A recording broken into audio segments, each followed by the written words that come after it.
केंद्रीय सामाजिक न्याय एवं अधिकारिता राज्य मंत्री रविवार को वाराणसी दौरे के दौरान आगामी उत्तर प्रदेश विधानसभा चुनाव में भाजपा के नेतृत्व वाले एनडीए की प्रचंड जीत का दावा किए।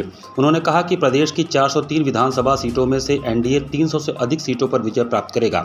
मीडिया से बातचीत में आठवले ने कहा कि उत्तर प्रदेश की जनता का भरोसा प्रधानमंत्री और मुख्यमंत्री के नेतृत्व पर कायम है। उन्होंने कहा कि राज्य में कानून व्यवस्था और विकास के क्षेत्र में हुए कार्यों के कारण एनडीए की स्थिति पहले से अधिक मजबूत हुई है। विपक्षी दलों पर निशाना साधते हुए उन्होंने कहा कि चुनाव परिणाम तय करेंगे कि भाजपा हारती है या विपक्षी दल। उनका दावा है कि प्रदेश की जनता एक बार फिर एनडीए के पक्ष में जनादेश देगी। आरपीआईए की संगठनात्मक गतिविधियों पर चर्चा करते हुए उन्होंने बताया कि पार्टी उत्तर प्रदेश में अपने जनाधार को मजबूत करने के लिए लगातार काम कर रही है।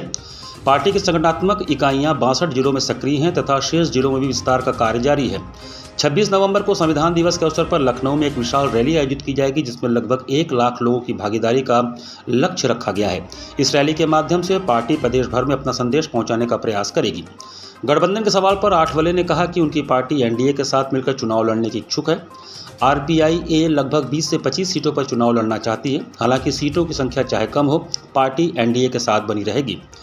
बहुजन राजनीति के बदलते परिदृश्य में आरपीआईए प्रदेश में अपनी भूमिका मजबूत करने के लिए संगठन विस्तार और जनसंपर्क अभियान पर विशेष ध्यान दे रही है। उन्होंने विश्वास जताया कि आगामी विधानसभा चुनाव में एनडीए को व्यापक जन समर्थन प्राप्त होगा। भारतीय जनता पार्टी सबसे बड़ी ताकत के रूप में आज पूरे देश में खड़ी है और नरेंद्र मोदी जी का नेतृत्व सबको साथ में ले जाने वाला नेतृत्व है, देश के विकास का नेतृत्व है। किसान है, गरीब है, महिला है, युवा है, सबको न्याय देने वाला उनका नेतृत्व है।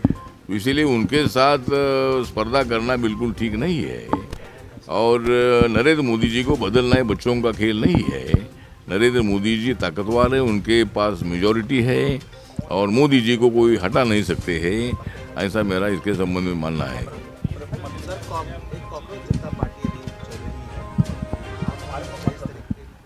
मुझे लगता है कि कॉकरोच जनता पार्टी जो है ये मतलब अमेरिका में रहने वाले एक स्टूडेंट ने मतलब ये पार्टी बनाई है और हर एक को पार्टी बनाने का अधिकार है, लेकिन जिस तरह नीट एग्ज़ाम में जो भी कुछ गड़बड़ी हुई है उसके लिए हमारी एचआरडी मिनिस्ट्री धर्मेंद्र प्रधान जी, हमारी माननीय मोदी जी की सरकार भी इसके लिए सीरियस है और नीट एग्ज़ाम में जो भी मतलब गड़बड़ हुई है तो हमारे महाराष्ट्र में ज़्यादा लोग पकड़े गए हैं और देवेंद्र फडणवीस जी ने ये ऐलान किया है कि भाई नीट घोटाले में या नीट पेपर फुटी में जो भी लोग हैं उनको बख्शा नहीं जाएगा और सभी लोगों को अरेस्ट किया।